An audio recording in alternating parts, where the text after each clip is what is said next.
D.B. Cooper. D.B. Cooper. D.B. D.B. Cooper. D.B. Cooper.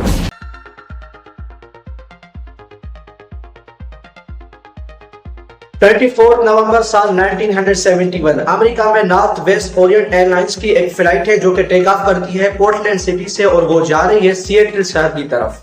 इस flight में 36 passengers बैठे हैं और 6 क्रू मेंबर्स हैं, लेकिन इनमें से किसी को मालूम नहीं है कि आज इस जहाज में हमारे साथ एक हाईजैकर भी मौजूद है जो कि आखिरी सीट पर बैठता है, सीट नंबर 18E पर। जैसे ही हवाई जहाज उड़ान भरता है तो वहां पर मौजूद एयर होस्टेस को बुलाता है जिसका नाम है फ्लोरेंस शाफनर। वो अपना इंट्रोडक्शन करवाता है और उसको कहता है कि मेरा नाम डीबी कूपर है। वो हंसते हंसते एक नोट देता है फ्लोरेंस शाफनर को। फ्लोरेंस शाफनर बिना पढ़ के इस नोट पर रख लेती है। वो समझती है कि मेरे साथ ये बंदा आज फ्लर्ट कर रहा है, लेकिन फिर से कूपर उसको कहता है कि मिस ये आपको नोट पढ़ना चाहिए। जैसे ही वो नोट ओपन करती है तो उस नोट में लिखा हुआ था, miss I have a bomb and you want to sit by me. Miss मेरे पास एक बम है और तुम मेरे पास बैठो। जैसे ही वो उसकी साइड में बैठती है तो वो अपना ब्रीफ केस ओपन करता है। जैसे ही ब्रीफ केस ओपन करता है तो उसमें एक लाल सा सिलेंडर था, कुछ तारे थी और बड़ी सी बैटरी भी थी।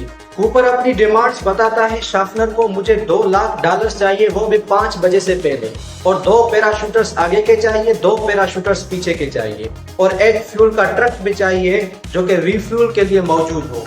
लेकिन ऐसी कोई भी हरकत ना करना वरना मैं इस जहाज को उड़ा दूंगा। ये बात चुपचाप जाकर पायलट को बताती है। पायलट नोट देखता है, वहां पर एक और भी एयर होस्टेस मौजूद है जिसका नाम है टीना मकलोई।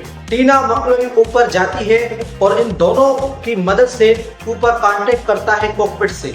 पायलट ये बात एयर ट्रैफिक कंट्रोलर को बताता है तो ये बात एयरलाइंस के प्रेसिडेंट तक पहुंच जाती है। एयरलाइंस का प्रेसिडेंट पायलट को कहता है कि कूपर के साथ फुल कोऑपरेट किया जाए, जो ये डिमांड करता है हम उसकी डिमांडें पूरी करेंगे, क्योंकि वो नहीं चाहता कि ये बात दुनिया भर में फैल जाए और जिसकी वजह से मेरी कंपनी को नुकसान हो।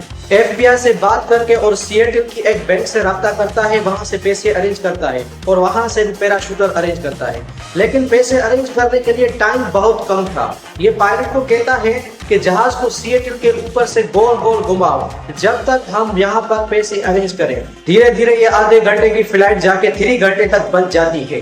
वहां पर मौजूद पैसेंजर्स को बताया जाता है कि एक टेक्निकल माइनर की वजह से हम लेट हो रहे हैं। धीरे धीरे ये आधे घंटे की फ्लाइट जाके 3 घंटे तक बन जाती है। वहां पर मौजूद पैसेंजर्स को बताया जाता है कि एक टेक्निकल माइनर की वजह से हम लेट हो रहे हैं। फाइनली 5:46 पर यह जहाज जाके लैंड करती है सिएटल की एयरपोर्ट पर।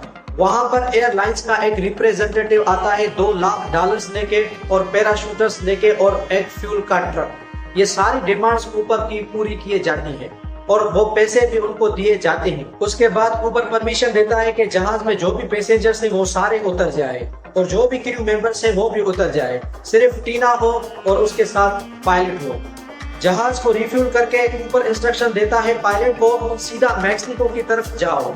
जहाज की हाइट हो 10,000 फीट पर और विंग्स की पोजीशन 15 डिग्री पर हो और कम से कम प्लेन की स्पीड हो। ये इंस्ट्रक्शन पायलट सुनकर कूपर को कहता है कि इस स्पीड पर हम कभी भी नहीं पहुंचेंगे। कूपर टीना को कहता है कि कॉकपिट में जाओ और दरवाजा बंद करो। जैसे ही वो दरवाजा बंद करती है और कूपर अपना पैराशूट लेके डाइव के लिए तैयार होता है और पिछले वाली जहाज की सीढ़ियों को ओपन करता है, वहां से एक छलांग लगाता है। उसके बाद कूपर गायब हो गया।